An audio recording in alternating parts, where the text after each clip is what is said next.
이스라엘이 남북으로 나뉘어질 때가 있었습니다. 솔로몬이 죽고 그의 아들 르호보암이 왕위에 오르게 되면서 나라가 남북으로 나뉘어집니다.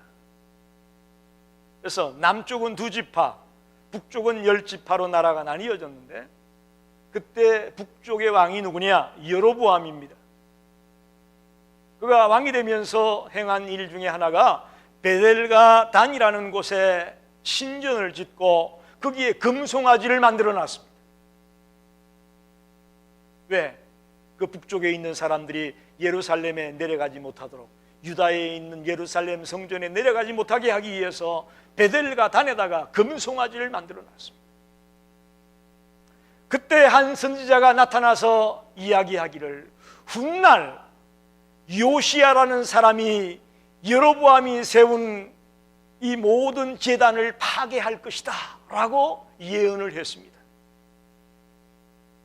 그런데 드디어 그 예언이 요시야 왕 때에 와서 실현이 되어집니다. 즉, 그 당시에 예언했던 그 인물, 바로 유다의 16대 왕인 요시야입니다. 하나님의 예언이 정확하게 이루어지고 있는 모습을 보게 됩니다. 그는 8살 어린 나이에 왕위에 오릅니다. 그리고는 31년 동안 남한국 유다를 다스렸습니다. 그에 관한 기록은 22장, 23장 전체가 요시야 왕에 대한 기록입니다. 보통 왕들은 한 장도 못 되게 그저 몇 절 기록되는 것으로 끝나는데, 이 요시야 왕에 대한 기록은 22장과 23장 전체에 그의 기록이 나와 있습니다. 그것은 그만큼 중요한 인물이라는 것입니다. 요시야 왕이 매우 중요한 인물임을 반증하고 있습니다. 그는 정직히 행한 왕이었다라고 성경이 말하고 있고, 또 다윗과 같이 율법을 준수하는 일에 있어서 자로나 우루나 치우치지 않았다. 그래서 어떤 성서 주석가는 요시야 왕을 일컬어서 제2의 다윗이다, 그렇게 칭했습니다. 우리가 지난주에 므낫세에 대한 이야기를 나눴는데, 므낫세가 요시야의 할아버지예요. 그러니까 요시야가 므낫세의 손자입니다. 므낫세의 손자, 즉 할아버지의 영향을 받았을지언정 할아버지를 닮지 않았습니다. 할아버지와 같은 그런 악한 정치를 하지 않았습니다.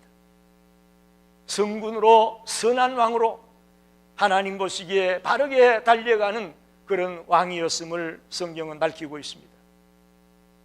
그는 어린 나이에 왕이 되었지만 하나님의 성전을 귀하게 여겼습니다. 여러분, 저를 보십시오. 8살의 나이에 왕이 됐으니 아직 어리지 않습니까?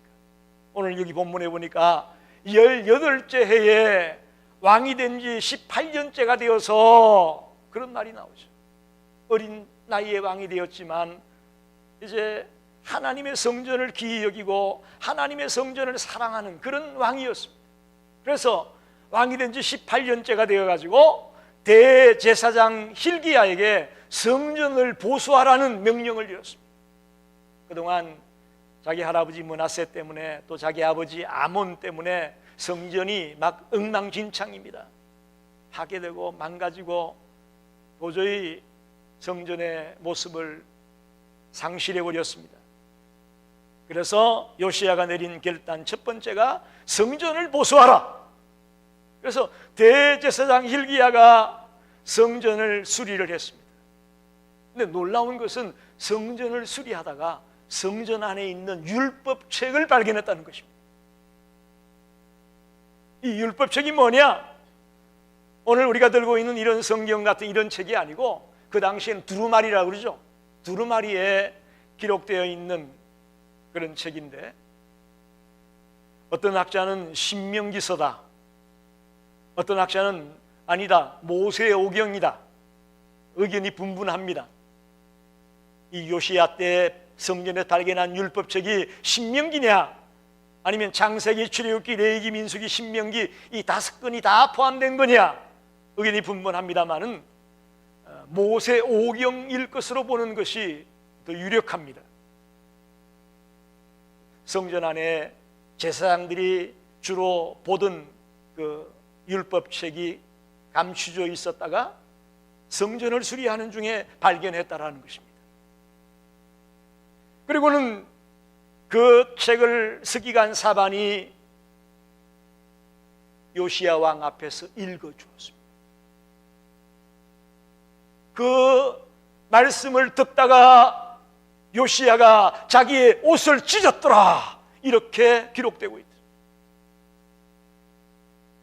비록 자기 아버지가 악한 왕이었고 정말 하나님을 배반하고 우상을 섬기는 그런 왕들이었지만, 그래도 이스라엘은 늘 하나님의 말씀이 곳곳에 존재해 있었습니다.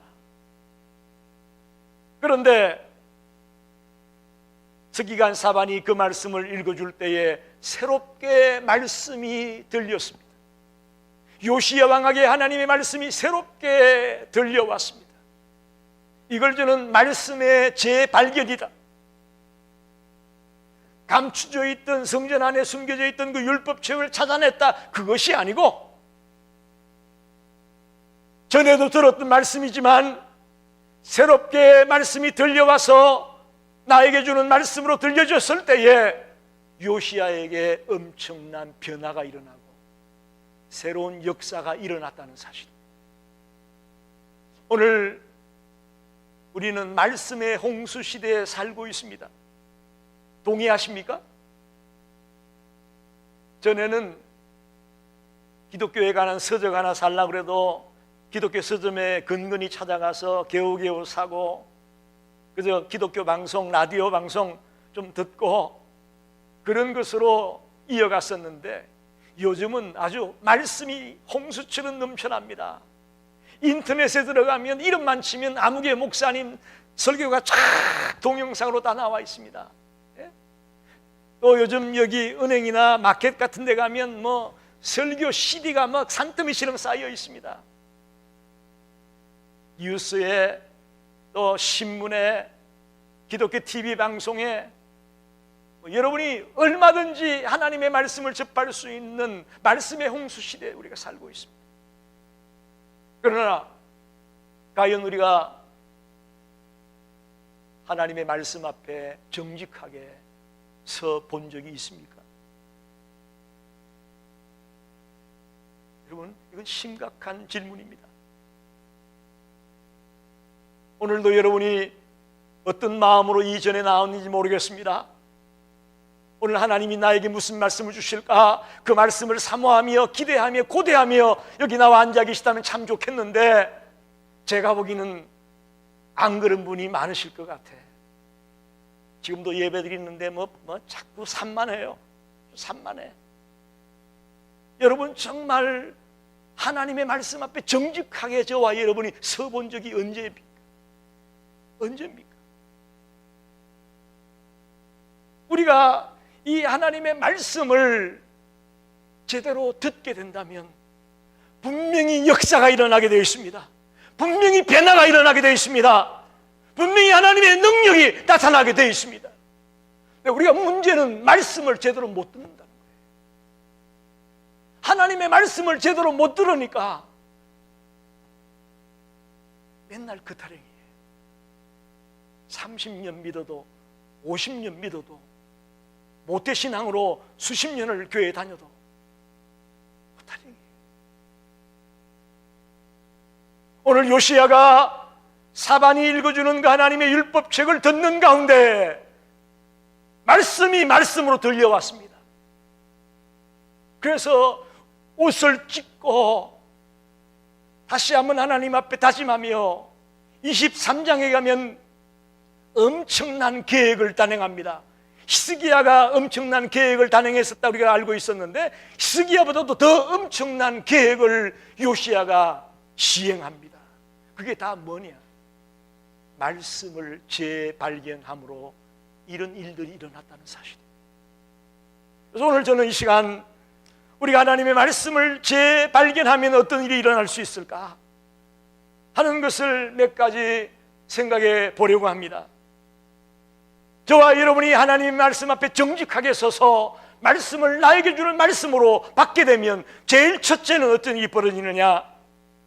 참된 회개 운동이 일어나게 되어 있습니다. 회개 운동이 일어난다. 11절에 사반이 읽어주는 율법책을 듣고 하나님이 왕이 그의 옷을 찢었다라고 되어 있어요. 구약 성경에 옷을 찢는다는 이야기는 죄를 자복하는 행위를 말합니다. 자기의 죄를 자복한다.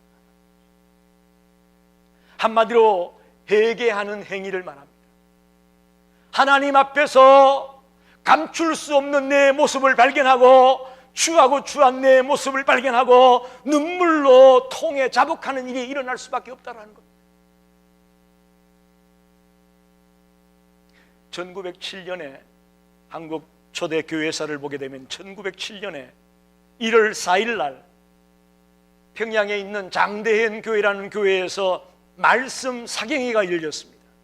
그 당시에는 부흥회라고 하지 않고 사경이라고 했어요. 그래서 일주일이면 일주일, 보름이면 보름 모여서 하나님의 말씀을 읽고 연구하고 하는 말씀 사경회가 열렸습니다. 그때 하나님의 말씀을 제대로 듣다 보니까 길선주 장로님이라는 분이 계셨는데, 그 장로님이 집회 중간에 앞에 나가서 내가 여러분께 고백할 것이 있습니다 하고 앞에 간증을 하러 나왔습니다. 그분이 이렇게 간증합니다. 여러분, 나는 아간과 같은 자입니다. 나 때문에 하나님이 한국 교회를, 이 한국을 축복하지 않는 것 같습니다. 1년 전에 내 친구가 임종을 앞두고 나를 불러서 그 친구의 집에 갔더니, 친구야, 나는 이제 곧 죽을 것 같다. 근데 내 아내는 이 재산을 관리할 수 있는 그런 자질이 없으니 자네가 이 재산을 좀 관리해 줬으면 좋겠다 라고 친구의 유언을 받았습니다. 그래서 그 친구가 남기고 간 재산을 그 부인을 위해서 관리해 주는 중에 내가 욕심이 생겨가지고 그 부인의 돈 100달러를 사치를 했습니다. 여러분, 나는 내일 아침 당장 그 미망인에게 100달러를 돌려주겠습니다. 눈물을 흘리면서 그 길순주 장로가 그 많은 회중들 앞에서 자기의 죄악을 고백했습니다. 그러자 그 자리에 앉아있던 많은 선교사님들, 많은 성도들이 동일하게 눈물을 흘리면서 연이어 선교사님이 나와서 나 죄인입니다, 성도가 나와서 나 죄인입니다, 온 회중들이 밤새워 릴레이로 내가 죄인이라고 통회하는 역사가 벌어졌습니다. 그러므로 말미암아 평양 대부흥의 불길이 일어난 것을 믿으시기 바랍니다. 이게 말씀의 재발견이에요.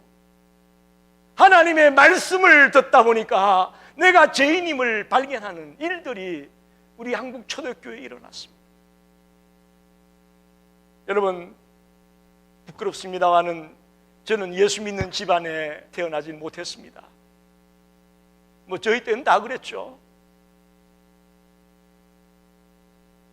아버지 사업이 실패해서 제가 초등학교 6학년 때에 서울로 이사 왔습니다. 충무에서.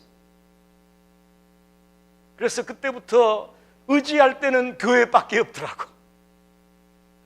교회 가야 친구도 만나고 교회 가야 선생님도 만나고, 그래서 열심히 서울에 올라와서 교회를 다녔어요. 성경 퀴즈대회 하면 맨날 1등이었습니다. 성경 암송대회 하면 맨날 1등이었습니다. 여름 성경에 함께 가면 상을 휩쓸었습니다. 난 그런 걸로 내가 잘하는 줄 알았어.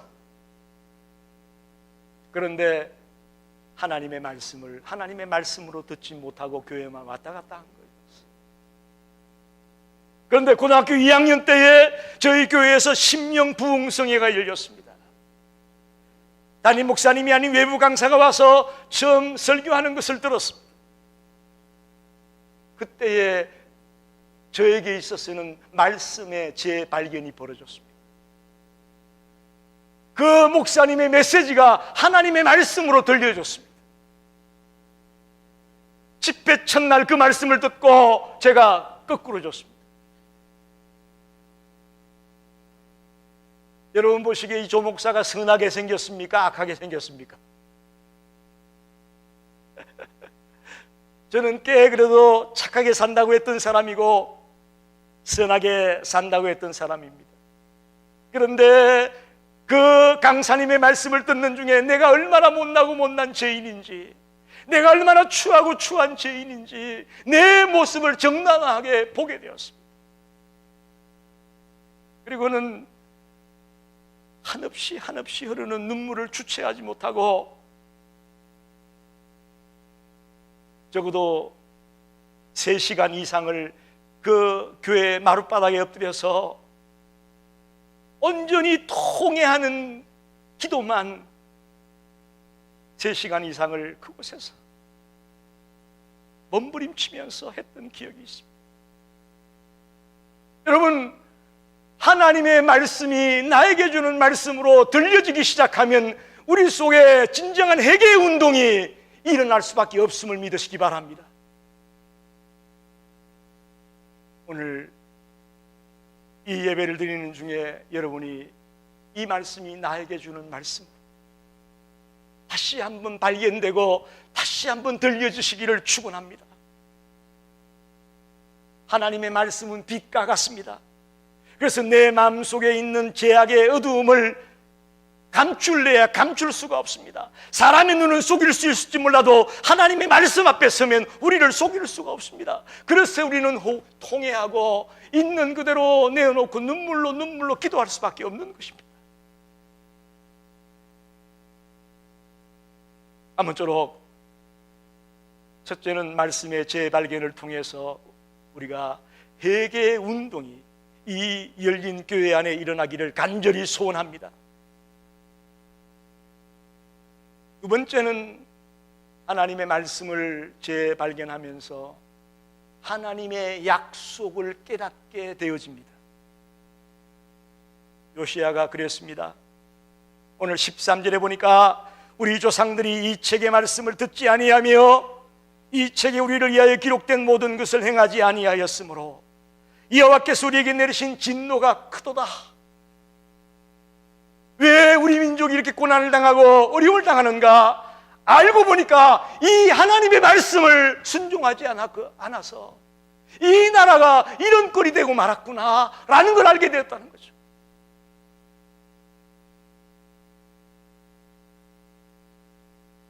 이 율법책이 신명기만이 아니고 모세오경 전체일 것이라고 말씀을 드렸는데, 우리가 하나님의 말씀을 읽거나 보면서 제일 먼저 느끼는 게 뭡니까? 참 하나님 까다롭다 이런 생각을 하실 거예요. 하지 마라 하라, 하지 마라 하라. 왜 이렇게 교회 다니면 뭐 하라는 게 많고 하지 말라는 게 많아, 제약이 많아. 거추장스럽게 생각하고 거북하게 생각합니다. 그러나 여러분, 이 모세의 율법 이전에 벌써 하나님은 아브라함과 사랑의 언약을 맺었던 분임을 기억하십시오. 다시 말하면 무슨 얘기냐? 하나님의 말씀을 제대로 듣다 보면 하나님이 우리를 제약하고 우리를 못하게 하고 힘들게 하는, 곤란하게 하는 하나님이 아니고 사랑의 하나님이라는 것을 발견하게 된다는 겁니다. 할렐루야. 여러분, 우리가 믿는 하나님은 우리를 곤란하게 만들고 우리를 구름텅이에 빠뜨리는 하나님이 아니에요. 우리를 사랑하시는 하나님이에요. 너무나 사랑하시는 그 하나님을 발견하게 된다는 것이죠. 하나님은 많고 많은 사람 가운데 아브라함을 택하십니다. 그리고는 그에게 약속의 땅을 주겠다고 얘기하고 그의 후손들이 큰 민족을 이루게 될 것이라고 약속을 합니다. 율법이 문제가 아니고, 모세의 율법이 문제가 아니고, 그 율법 이전에, 훨씬 이전에 이 사랑의 언약이 있었다는 것을, 말씀을 깊이 연구에 들어가는 사람들은 발견하게 된다는 것입니다. 그래서 오늘 읽지 않았지만 열왕기하 23장 3절에 보면 요시야가 이렇게 말합니다.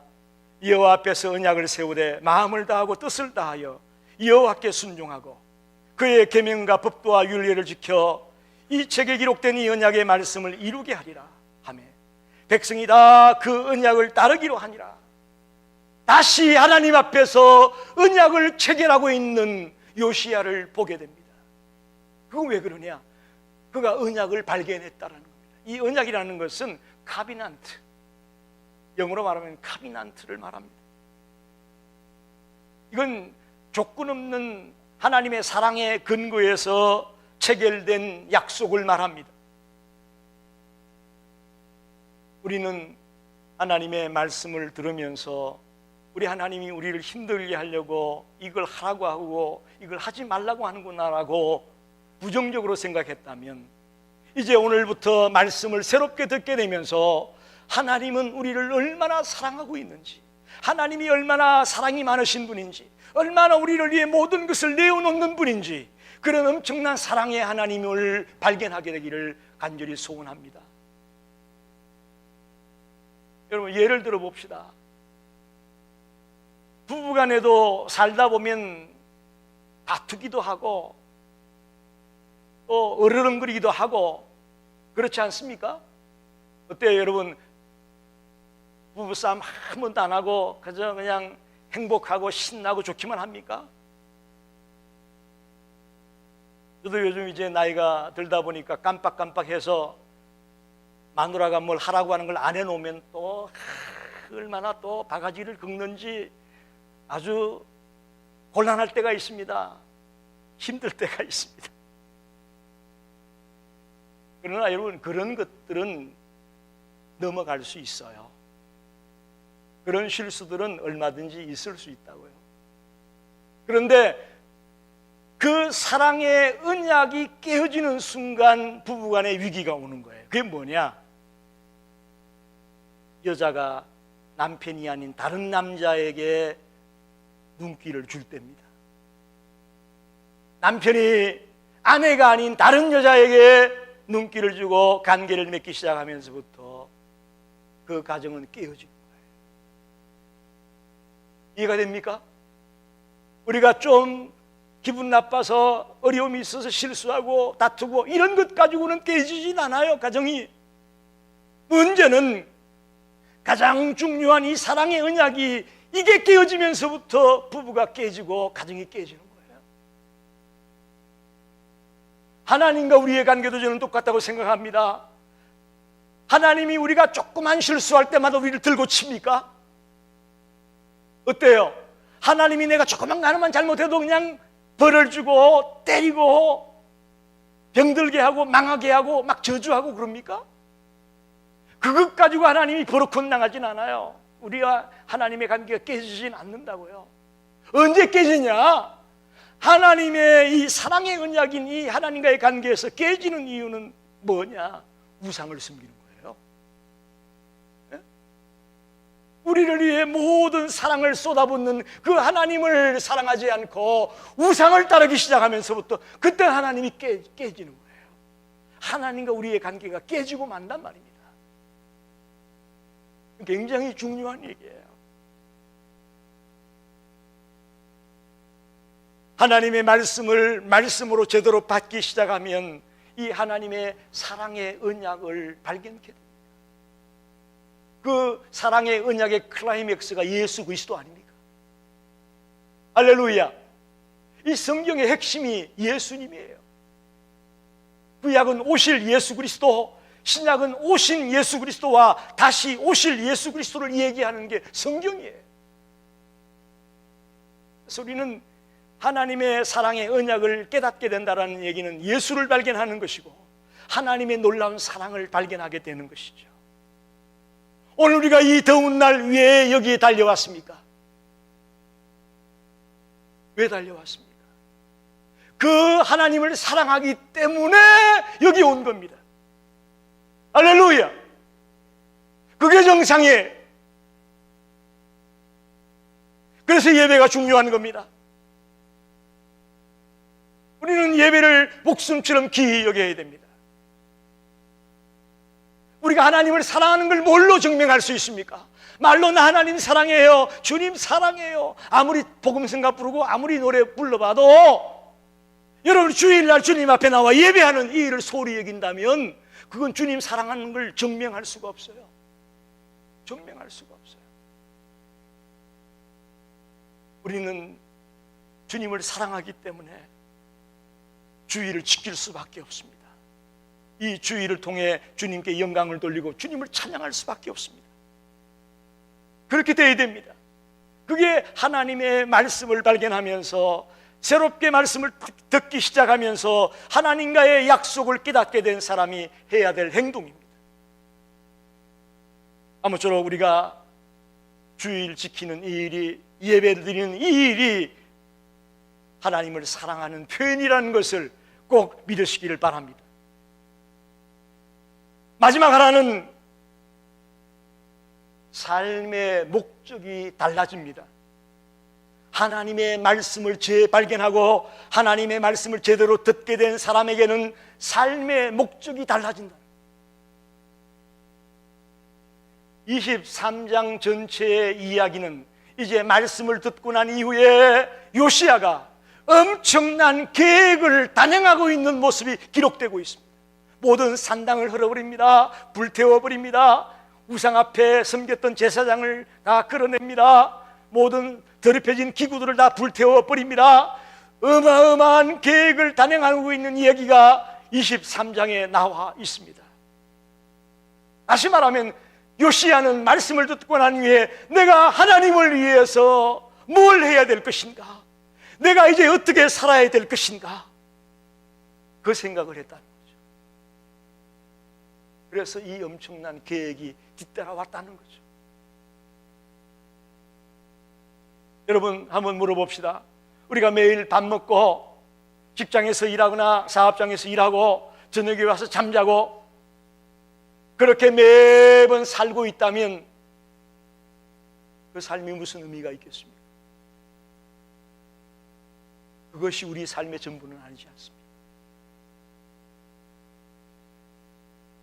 그러라고 우리를 이 땅에 살게 하시는 것은 아니라고 저는 봅니다.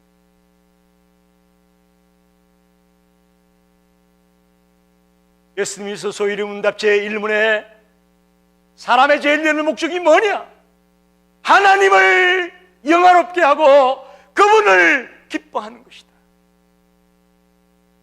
하나님을 영화롭게 하고 그분을 기뻐하는 것이 사람의 제일 되는 목적이라고 우리가 분명히 가르쳤습니다.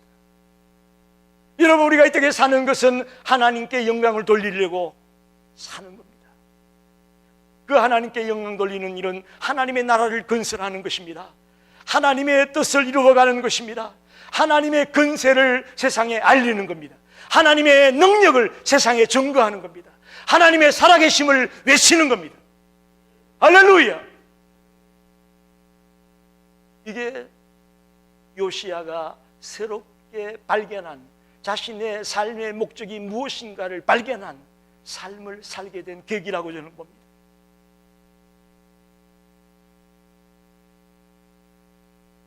복음서에 보면 베드로가 예수님을 여러 차례 만납니다.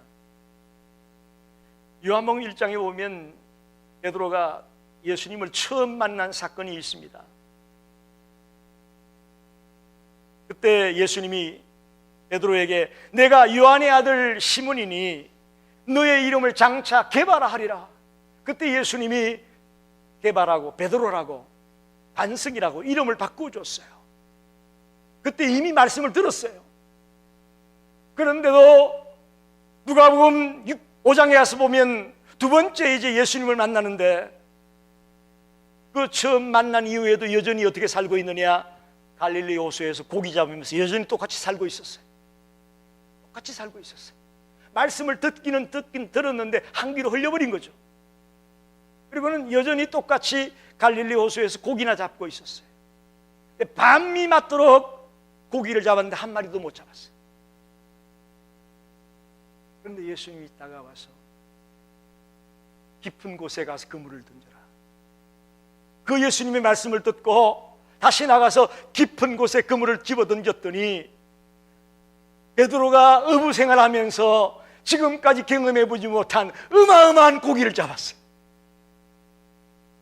도저히 자기 혼자는 그 고기를 다 실을 수 없어서 동무들을 불러가지고 나누어서 배에 실을 만큼 어마어마한 고기를 잡았어요. 베드로 인생의 가장 성공한 날일지도 몰라요. 그런데 그때에 베드로가 하는 말을 보십시오. 이때 베드로는 주님의 말씀을 재발견한 것으로 저는 봅니다. 무릎을 꿇고 주여 나는 죄인이로소이다. 나를 떠나소서. 처음 예수를 만났을 때는 그걸 몰랐어요.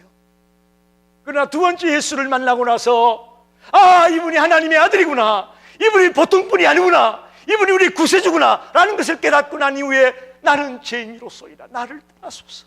요시야와 똑같은 거죠. 요시야가 옷을 찢었던 것처럼 베드로도 나는 죄인이라고 고백하게 됩니다. 그리고는 그의 남은 일생이 사람을 낚는 어부의 삶을 살게 됩니다.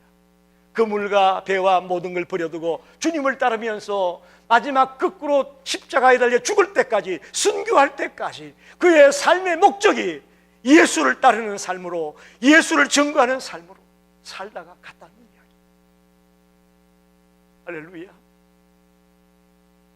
말씀을 재발견했던 요시야나 베드로가 삶의 목적이 바뀌어졌습니다.